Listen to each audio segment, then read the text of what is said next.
दोस्तों आज की इस वीडियो में हम बात करने वाले हैं कि 11th में बायोलॉजी लेने के क्या क्या फ़ायदे होते हैं, यानी कि क्या क्या बेनिफिट्स होते हैं।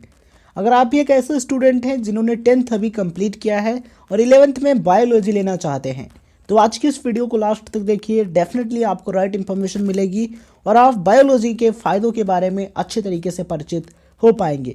तो चलिए आज की इस वीडियो की शुरुआत करते हैं और आपको बताते हैं कि 11th एंड 12th में बायोलॉजी लेने के क्या क्या फ़ायदे होते हैं। चलिए, तो सबसे पहली बात, अगर आप 11th में बायोलॉजी लेना चाहते हैं तो आपका एक उद्देश्य होगा कि हमें आगे चल कर के क्या करना है। ठीक है, तो अगर आप मेडिकल की फील्ड में जाना चाहते हैं तो 11th में बायोलॉजी आपके लिए बहुत ही अच्छी है। अगर आप 11th में फिजिक्स केमिस्ट्री बायोलॉजी सब्जेक्ट लेते हैं तभी आप आगे चल कर के एक डॉक्टर बन सकते हैं। बिकॉज आप MBBS कोर्स करना चाहेंगे तो उसके लिए रिक्वायरमेंट क्या होती है, 12th में फिजिक्स केमिस्ट्री बायोलॉजी सब्जेक्ट होना चाहिए या फिर 12th में फिजिक्स केमिस्ट्री बायोटेक्नोलॉजी सब्जेक्ट होना चाहिए, तभी आप इसके लिए अप्लाई कर सकते हैं। ठीक है, तो 11th में बायोलॉजी लेने का सबसे बड़ा फ़ायदा क्या है, सबसे बड़ा बेनिफिट क्या है, मेडिकल फील्ड। ठीक है, अगर आपने 11th एंड 12th में बायोलॉजी लिया है, 12th आपने फिजिक्स केमिस्ट्री बायोलॉजी से कंप्लीट किया है, तो आप मेडिकल की फील्ड में एंट्री कर सकते हैं। ठीक है, तो आज की इस वीडियो में मैं आपको कोर्सेज भी बताने वाला हूं जिन्हें आप फिजिक्स केमिस्ट्री बायोलॉजी से 12th कंप्लीट करने के बाद कर सकते हैं। चलिए बात करते हैं कि वो कौन कौन से कोर्सेज हैं जिन्हें आप 12th PCB के बाद कर सकते हैं, यानी कि फिजिक्स केमिस्ट्री बायोलॉजी से 12th कंप्लीट करने के बाद कर सकते हैं। तो इसमें सबसे पहले पॉपुलर कोर्स का नाम आता है MBBS। इसका फुल फॉर्म होता है bachelor of medicine and bachelor of surgery. ये एक बैचलर डिग्री कोर्स है जिसकी ड्यूरेशन 5.5 ईयर्स होती है। अगर हम बात करें इसमें तो 4.5 ईयर्स एकेडमिक एजुकेशन होती है, यानी कि 4.5 ईयर्स आपको पढ़ाया जाता है कॉलेज में। ठीक है, और 1 ईयर की कंपलसरी इंटर्नशिप होती है। तो इस तरीके से 5.5 ईयर्स में ये जो कोर्स है वो बिल्कुल कंप्लीट होता है। ठीक है, तो MBBS कोर्स कंप्लीट करने के बाद आप एक MBBS डॉक्टर बन सकते हैं। ठीक है, इसके अलावा अगर आप एक होम्योपैथी डॉक्टर बनना चाहते हैं तो आफ्टर 12th PCB आप BHMS कोर्स कर सकते हैं। ठीक है, इसके अलावा अगर आप एक आयुर्वेदिक डॉक्टर बनना चाहते हैं तो आप BAMS कोर्स कर सकते हैं।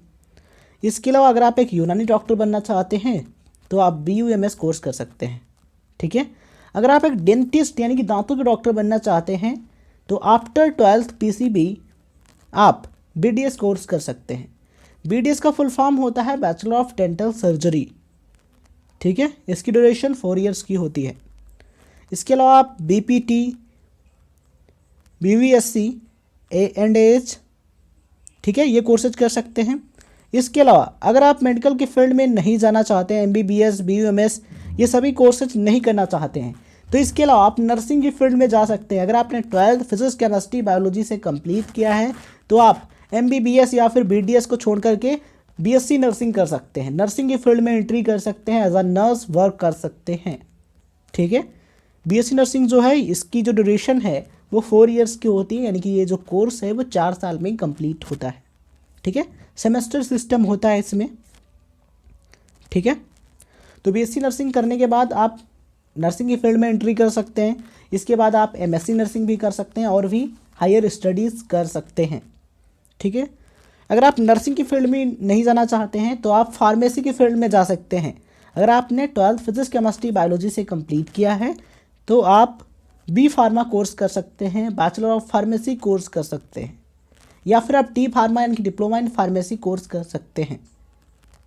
ठीक है, तो आप फार्मेसी की फील्ड में एंट्री कर सकते हैं। इसके अलावा आप बायोटेक्नोलॉजी कोर्स कर सकते हैं, BSc इन बायोटेक्नोलॉजी कर सकते हैं। ठीक है, अगर आप ये नहीं करना चाहते हैं तो आप बॉटनी से BSc कर सकते हैं या फिर जूलॉजी से BSc कंप्लीट कर सकते हैं, बैचलर ऑफ साइंस कंप्लीट कर सकते हैं, ग्रेजुएशन आप कंप्लीट कर सकते हैं बायोलॉजी से। ठीक है, तो अब हम यहाँ पर एक चीज़ आपको बताते हैं। देखिए, अगर आपने 12th फिजिक्स केमिस्ट्री मैथमेटिक्स से कंप्लीट किया है तो आप मेडिकल और नर्सिंग इन फील्ड को छोड़ करके किसी भी फील्ड में एंट्री कर सकते हैं। बट अगर आपको मेडिकल के फील्ड में जाना है, नर्सिंग की फील्ड में जाना है तो आपको बायोलॉजी लेना ही होगा, तभी आप इसमें एंट्री कर सकते हैं। मेडिकल की फील्ड में जाने के लिए फिजिक्स केमिस्ट्री बायोलॉजी होना कंपलसरी है। ठीक है, जबकि मैथमेटिक्स वाले मेडिकल फील्ड में एंट्री नहीं कर सकते हैं और सभी फील्ड में एंट्री कर सकते हैं। जैसे कि हम बात करें लॉ के फील्ड में, ठीक है, और जिन्होंने 12th फिजिक्स केमिस्ट्री मैथमेटिक्स साथ कंप्लीट किया है वो आर्ट्स की फील्ड में जा सकते हैं, डिज़ाइनिंग की फील्ड में, इंजीनियरिंग की फील्ड में, आर्किटेक्चर की फील्ड में, इन सभी फील्ड में जा सकते हैं, बट मेडिकल फील्ड में नहीं आ सकते हैं। तो बायोलॉजी का मेन फ़ायदा क्या है कि आप मेडिकल की फील्ड में एंट्री कर सकते हैं, मेडिकल के फील्ड में करियर बना सकते हैं, एज अ डॉक्टर वर्क कर सकते हैं, एज अ नर्स वर्क कर सकते हैं, ठीक है, एज अ फार्मासिस्ट वर्क कर सकते हैं, आप रिसर्च की फील्ड में जा सकते हैं, हायर स्टडीज़ कर सकते हैं, ठीक है। तो बायोलॉजी लेने के बहुत सारे फ़ायदे हैं।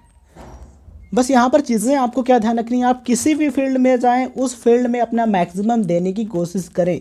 अगर आप उस फील्ड में अपना मैक्सिमम देते हैं, आप इंटरेस्टेड हैं, ठीक है, यहाँ पर देखिए आप मैक्सिमम कैसे देंगे। सबसे पहले आप स्ट्रीम चूज करते समय इस चीज़ पर ध्यान दें कि हमारा इंटरेस्ट किस फील्ड में है, किस स्ट्रीम में है। अगर आप साइंस में इंटरेस्टेड हैं, और साइंस में दो चीज़ें होती हैं, एक तो मैथमेटिक्स, दूसरा बायोलॉजी, ठीक है। तो अगर आप मेडिकल की फील्ड में जाना चाहते हैं, बायोलॉजी पढ़ने में आपका इंटरेस्ट है, ठीक है, तो आप फिजिक्स केमिस्ट्री बायोलॉजी लीजिए।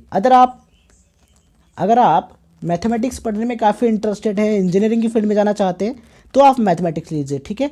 तो सबसे पहले बात क्या है, आपका इंटरेस्ट होना चाहिए जिस भी स्ट्रीम को चूज करें उसमें, ठीक है, तभी आप अपना उस फील्ड में, उस स्ट्रीम में अपना मैक्सिमम दे पाएंगे। अगर आप इंटरेस्टेड हैं तो आप अच्छे तरीके से पढ़ेंगे, डेफिनेटली आप उसमें अच्छा करेंगे। इसलिए जिस चीज़ में इंटरेस्टेड हैं उस पर ज़्यादा फोकस करें, उसी में करियर बनाए, बहुत ही बेहतर रहेगा, ठीक है। तो किसी भी फील्ड में जाइए, मेहनत कीजिए, पेशेंस रखिए, आपको आपकी मंजिल ज़रूर मिलेगी जो आपने डिसाइड की है, ठीक है। तो बायोलॉजी लेने के भी कई सारे फ़ायदे हैं और मैथमेटिक्स लेने के भी फ़ायदे हैं। तो आज की इस वीडियो में हमने आपको बताया कि बायोलॉजी लेने के क्या क्या फ़ायदे हैं, मेडिकल की फील्ड में करियर बनाना है या फिर नर्सिंग की फील्ड में, फार्मेसी की फील्ड में, इन सभी फील्ड में जाना है तो बायोलॉजी आपके लिए बहुत ही अच्छी, ठीक है। बस आप अच्छे तरीके से पढ़िए, अच्छे तरीके से मेहनत कीजिए।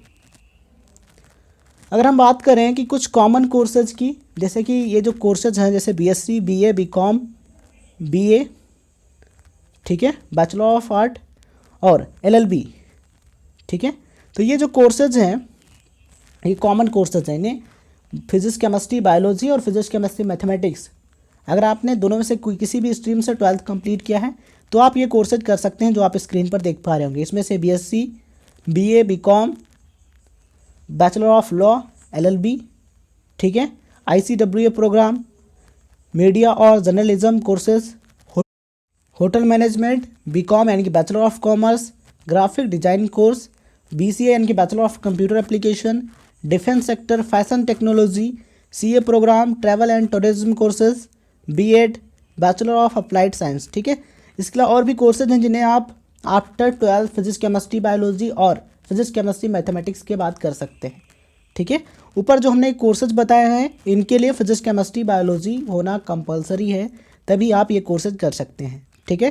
तो स्टूडेंट्स, बायोलॉजी लेने के और मैथमेटिक्स लेने के हर किसी के फ़ायदे और नुकसान हैं, ठीक है। नुकसान की बात करें तो नुकसान बिल्कुल ना ही के बराबर हैं। अगर आप किसी भी फील्ड में जाते हैं, उसमें इंटरेस्टेड हैं, मेहनत करते हैं, अपना मैक्सिमम देने की कोशिश करते हैं, तो वो फील्ड, वो स्ट्रीम आपके लिए बेटर है। अदरवाइज़ वो स्ट्रीम भी आपके लिए सही नहीं है, ठीक है।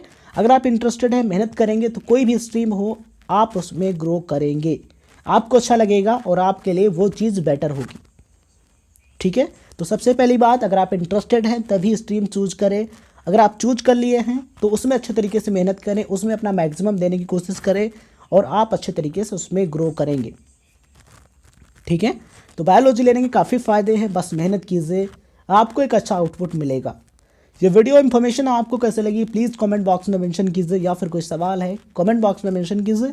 हम इस टॉपिक पर एनालिसिस करेंगे, दिन इस टॉपिक पर वीडियो बनाएंगे और आप सभी तक वो राइट इन्फॉर्मेशन शेयर करेंगे। इस वीडियो को देखने के लिए आप सभी का बहुत बहुत धन्यवाद। Keep it up, keep learning, keep growing.